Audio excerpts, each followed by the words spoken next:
네, 북한이 오늘 오전 평양시 순안 일대에서 동쪽으로 불상의 미사일을 발사했다는 합참의 발표가 있었습니다. 전문가 연결해서 자세한 이야기 들어보도록 하겠습니다. 동국대 북한학과 김용현 교수 전화로 연결됐습니다. 교수님 안녕하십니까? 네, 안녕하십니까? 네, 미사일을 쏜 곳이 평양 순안인데요. 지난번에도 미사일을 발사했던 곳이죠? 그렇습니다. 8월 29일 날 순안에서 IRBM, 그러니까 중거리, 중장거리 탄도미사일 발사가 이루어졌습니다. 이때 실사격 발사가 이루어졌는데요.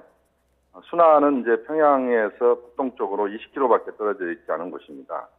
우리로 치면 김포공항에 해당되는 곳인데요. 여기에서 아마 이번에도 중거리 탄도미사일 IRBM을 실사격 훈련한 것 아닌가, 그런 실험을 한 거 아닌가, 이렇게 지금 예상이 되고 있습니다. 네. 자, 일본에서 지금 북한 미사일이 일본을 통과해서 태평양을 비행하고 있다고 발표했다고요? 네네. 네. 그렇습니다. 어떤 일본 미사일로? 홋카이도를 통과했는데요. 태평양 방향으로 미사일 발사가 이루어진 것은 지난번하고 거의 똑같다 이렇게 봐야 됩니다.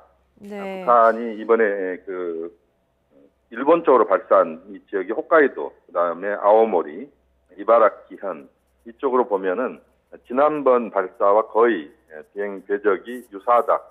그래서 지난번에 발사한 것을 다시 한번 시험 발사한 것 아닌가 하는 그런 판단을 또 하게 하고 있습니다. 예, 지난번 발사한 것이라면 지난달 29일에 발사한 중거리 탄도미사일 IRBM 말씀하시는 건가요?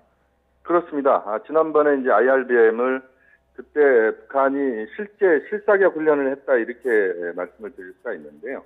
네. 지난번 발사가 사실상 이제 IRBM 중장거리 탄도미사일 그것이 실질적으로 이제 성공했다 우리가 지금 이렇게 이야기를 하고 있습니다만 어쨌든 북한의 발사는 지난번과 거의 유사하다 이렇게 봐야 될 것 같고요.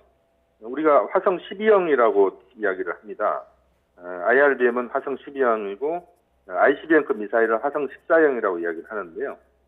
이 IRBM을 발사한 것이 순안이었고 지난번에도 보면은 이 순안에서 발사했는데 이 평북의 동창리의 발사장에서 한 100km 정도 순안공항에 떨어져 있는데 이동식 차량으로 탄도미사일을 옮겨와서 발사한 것이다 이렇게 보면 될 것 같습니다. 네, 중거리 탄도미사일 IRBM 만약에 실제로 화성 12형을 발사한 것이라면 왜 17일 네네. 만에 같은 미사일을 발사했을 거라고 생각하시나요?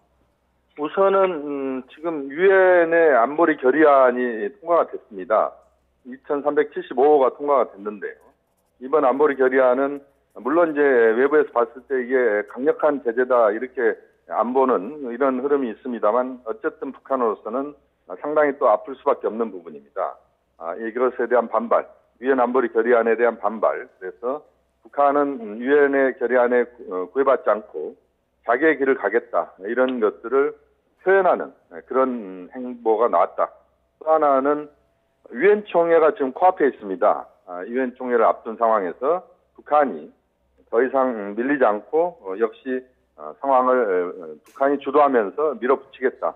그러면서 유엔 총회를 앞둔 상황에서 북한이 국제사회에 밀리지 않는 그런 쪽으로 일단은 좀 더 벼랑끝 전술을 더 펼친다. 이렇게 봐야 될 것 같고요. 또 하나는 지금 트럼프 미국 대통령의 한중일 순방 발표가 지금 뭐 공식적인 발표는 아닙니다만 11월에 순방을 하겠다, 한국도 오겠다 이런 입장 표명이 있었습니다. 이런 과정에서 여기에 대한 반발도 있고 또 하나는 지금 이제 10월 10일 당창건 기념일을 지금 앞둔 상황에서 내부 결속을 꾀하는 그런 차원에서의 이번 발사다 이렇게 우리가 분석할 수 있겠습니다. 네. 북한의 추가 도발을 전혀 예상하지 못한 건 아니지만 우리 정부와 또 국제사회가 어느 정도 수준의 반응을 이제 내놔야 된다고 보십니까? 이번 만약에 발사가 IRBM 중거리 탄도미사일일 경우에는 국제사회에 또 다른 특별한 제재가 들어가기는 좀 쉽지 않습니다. 북한도 아마 이걸 노린 것이라고 봐야 될 것 같은데요. 2375호가 지금 뭐 잉크도 마르지 않았습니다. 2375호가 나오자마자 북한이 반발을 한 것인데요. 그렇지만 이제 북한 입장에서는 국제사회에 이미 제재가 시작되는 이 상황에서 좀 더 상황을 북한이 밀리지 않는 쪽으로 끌고 간다. 다만 ICBM급 미사일 발사를 했을 경우에 충격이 워낙 크기 때문에 그것을 피하면서 국제사회 제재도 피하면서 자신들의 입장을 강력하게 표명할 수 있는 그런 차원에서 제한된 수준에서의 도발을 선택했다. 이렇게 평가할 수 있겠습니다. 네. 북한이 유엔 안보리 대북 제재 채택 사흘 만에 미사일 도발을 감행했습니다. 동국대 북한학과 김용현 교수 다시 연결해서 이야기 이어가도록 하겠습니다. 자, 교수님, 조금 전에 강정규 기자가 화성 12형 또는 화성 14형일 가능성에 대해서도 언급을 했는데요. 이 화성 14형으로도 볼 수 있는 근거는 뭘까요? 현재로서는 화성 12형일 가능성이 좀 더 높다 이렇게 봐야 됩니다. 다만 이제 이번에 미사일이 정상각도, 우리가 평상각도라는 이야기를 합니다만 한 25도 또는 30도에서 45도 각도로 쏘는 게 평상각도입니다. 그동안의 대체로 북한은 고각 발사를 했습니다. 그러니까 거의 90도에 거의 직각으로 세우는 발사를 했다 이렇게 봐야 되는데, 이번 발사는 이제 평상각도의 발사이고, 이것이 이제 북한의 미사일이 얼마만큼 날아가는지 또는 정확한 탄착 지점을 형성하는지를 확인할 수 있는 그런 중요한 계기가 될 수 있습니다. 다만 이제 지금 이번에 발사가 실제 고도는 770km고 거리가 3,700km인데, 이것이 만약에 북한이 이제 연료랄지 이런 것들을 적게 주입하고 이런 상태에서 발사를 했으면 ICBM 가능성도 있다, ICBM급 가능성도 있다 이렇게 볼 수가 있습니다만, 어쨌든 거리상으로 보면은 3,700km를 날아갔다는 거리상으로 보면은 그 IRBM 중거리 탄도미사일 화성 12형일 가능성이 높다. 다만 고도가 지금 770km로 나와 있습니다. 이 770km 고도는 지난번보다는 상당히 고도가 좀 더 높은 것이기 때문에 이 부분에 대해서는 좀 더 확인 절차가 필요하다고 봅니다. 네, 일단은 중거리 탄도미사일의 가능성이 높지만 고도를 봤을 때 14형의 가능성을 완전히 배제할 수는 없다라는 말씀이시고요. 이게 그렇습니다. 12형과 14형, 위력은 어느 정도나 차이가 나고 이 12형 발사와 14형 발사 의미는 또 어떻게 다를까요? 12형 발사가 중거리 탄도미사일이라면 이제 14형 발사는 ICBM급 발사이기 때문에 이것이 가져다주는 전략적 의미는 완전히 다른 겁니다. 다시 말씀드리면 화성 12형 발사일 경우에는 괌 정도를 타격할 수 있다. 그러니까 미국의 전략 자산이 집중적으로 전개되어 있는 그런 괌을 타격할 수 있다 이렇게 봐야 되는데, 화성 14형일 경우에는 하와이나 알래스카 또는 미국 서부까지도 타격이 가능하다. 이런 점에서 완전히 이것이 미사일 그 사거리에 따라서 전략적 의미가 달라진다 이렇게 봐야 될 것 같고요. 아직까지 이제 화성 14형이 정상적으로 그 ICBM급, 그러니까 한 8,000km 이상을 날아가는 그런 정도의 실험을 아직까지는 북한이 보여주지 않고 있습니다. 그것이 확인이 되어야 지금 이제 정확한 상황을 알 수 있는데요.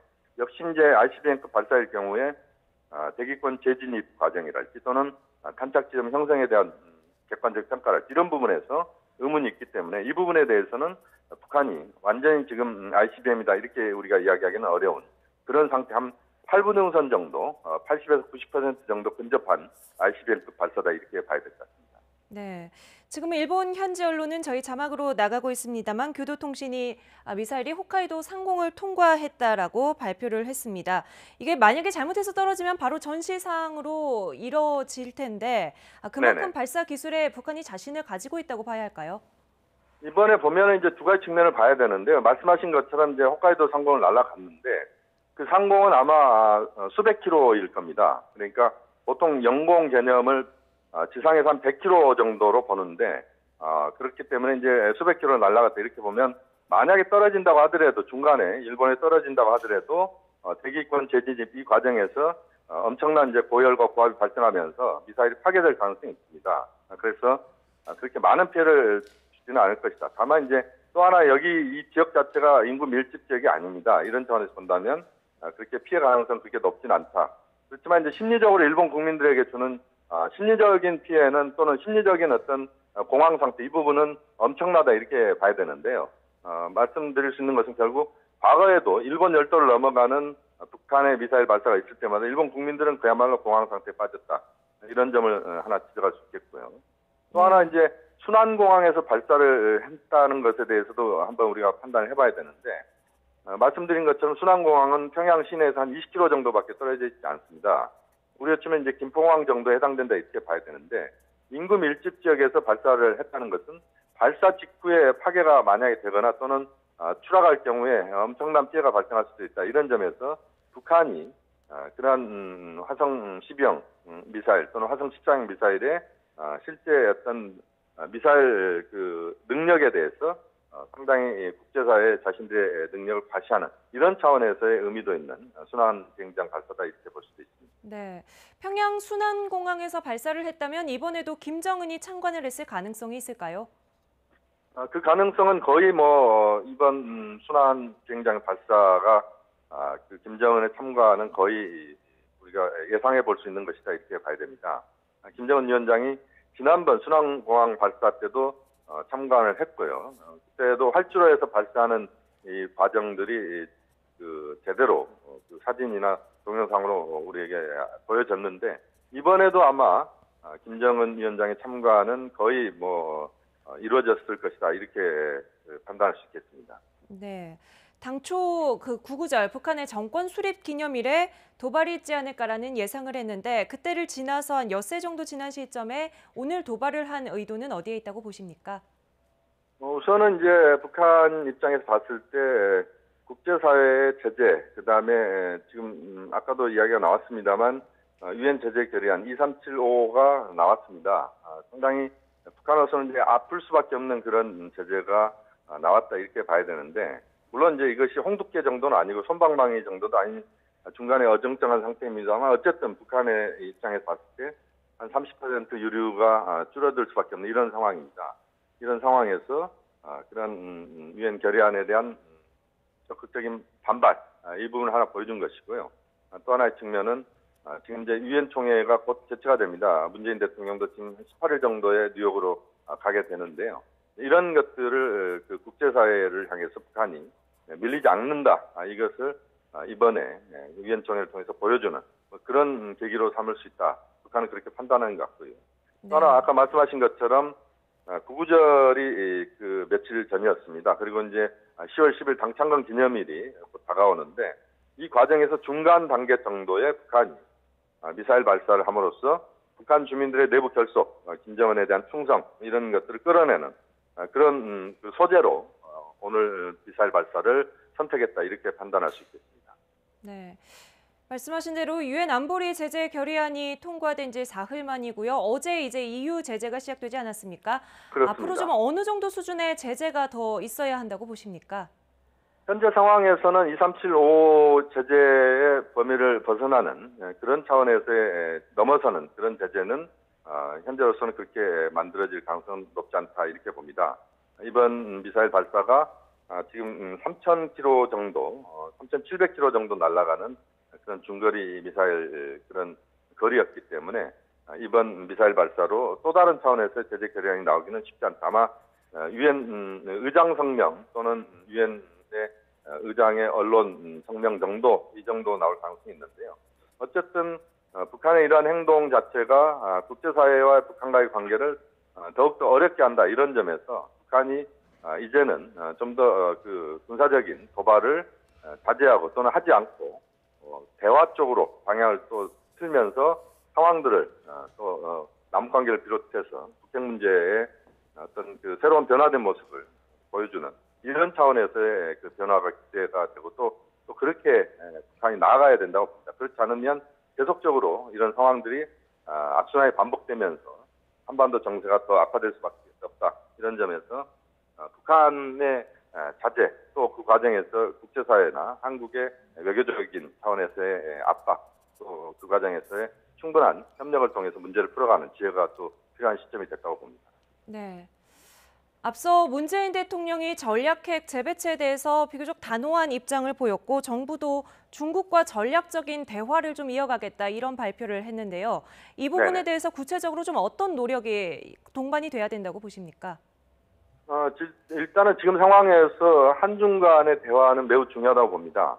왜냐하면 북한의 핵 문제를 풀어가는 데 있어서 한미 동맹이 매우 중요한 가장 최고의 그 동맹이고 또 한미 동맹을 통해서 문제를 풀어야 됩니다만 한미 동맹만으로 북핵 문제를 풀 수는 없다. 이것은 객관적인 사실입니다. 이렇게 보면은 한중 협력이 또 하나의 축으로서 중요하게 작용해야 된다.